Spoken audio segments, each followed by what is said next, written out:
கல்லடி பட்டாலும் படலாம், கண்ணடி படக்கூடாது. அப்பேற்பட்ட கண் திருஷ்டியை போக்க வாரம் ஒரு முறை சுற்றி போடலாம். ஞாயிற்றுக்கிழமைகளில் செய்தால் சிறப்பு. ஞாயிற்றுக்கிழமை மாலையில் உப்பு, மிளகு, கடுகு, கற்பூரம், மிளகாய் எடுத்துக்கொண்டு நாம் யாரை சுற்றுகிறோமோ அவர்கள் கிழக்கு நோக்கி நிற்க வேண்டும். சுத்துபவர்கள் மேற்கு நோக்கி நிற்க வேண்டும். வலதுபுறம் 3 முறை, இடதுபுறம் 3 முறை சுத்தி போடலாம்.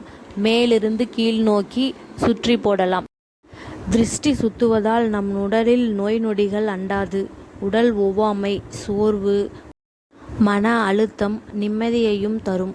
திருஷ்டி சுத்துவதால் குழந்தைகள் நிம்மதியாக தூங்குவார்கள். திருஷ்டி சுத்த உகந்த நாட்கள்: செவ்வாய், வெள்ளி, ஞாயிறு, அமாவாசை, பௌர்ணமி நாட்களில் சுத்தி போடலாம். திருஷ்டி சுத்த மற்றொரு முறை: ஒரு தாம்பாளத்தில் கற்பூரத்தை ஏற்றி வைத்து அதை வலதுபுறம் 3 முறை, இடதுபுறம் 3 முறை சுத்திவிட்டு வீட்டிற்கு வெளியே கொண்டு போய் கொட்டிவிடலாம்.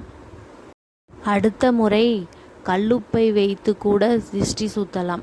கல்லுப்பை ஒரு கை நிறைய எடுத்துக்கொண்டு வலதுபுறம் 3 முறை, இடதுபுறம் 3 முறை சுத்திவிட்டு ஓடும் தண்ணீரில் விட்டுவிடலாம். இறுதியாக நாம் தூங்கும் முன் தலையணைக்கு அடியில் சிறிது கற்பூரம், கிராம்பு இரண்டையும் பேப்பரில் மடித்து வைத்து தூங்கிவிட்டு காலையில் எழுந்தவுடன் அதை நாம் வலதுபுறம் 3 முறை, இடதுபுறம் 3 முறை சுத்திவிட்டு எரித்து விடலாம். அப்படி எரித்தால் கூட கண் திருஷ்டி விலகும்.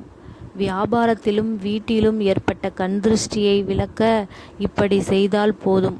நம் வீட்டில் முன்னேற்றமும் ஏற்படும். வியாபாரத்தில் தொழில் வளர்ச்சியும் ஏற்பட்டால் நம் நிம்மதியும் சந்தோஷமும் நம் வீட்டில் நிலைத்திருக்கும்.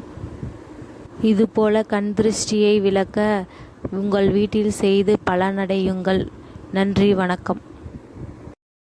ஓம் சரவண பவ.